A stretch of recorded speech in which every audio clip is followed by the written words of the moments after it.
महर्षी कर्वे, आचार्य Vinoba Bhave, doctor Pandurang Kane, doctor Babasaheb Ambedkar, Govind Vallabh Pant आणि सचिन तेंडुलकर या अत्यंत भिन्न क्षेत्रातल्या 6 दिग्गजांमध्ये 2 गोष्टी मात्र समान आहेत. पहिली, या सर्व व्यक्ती भारतरत्न पुरस्काराने सन्मानित आहेत. आणि दुसरी, या सर्वांचं मूळ आहे ते एकाच जिल्ह्यात, रत्नागिरीत. असा लौकिक असलेला हा भारतातला एकमेव जिल्हा.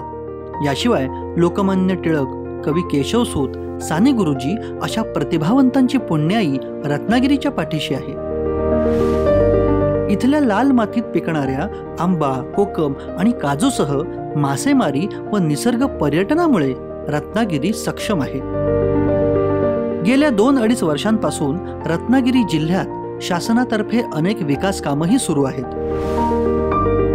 त्यांची माहिती जिल्हाधिकारी कार्यालयातर्फे प्रकाशित होणाऱ्या जिल्हा रत्नागिरी विकास पर्व या पुस्तकात मिळते.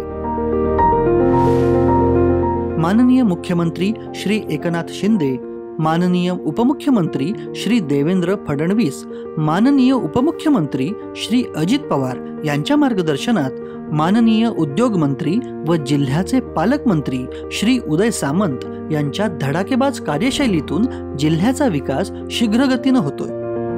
हजारो कोटी रुपयांची परकीय गुंतवणूक येते.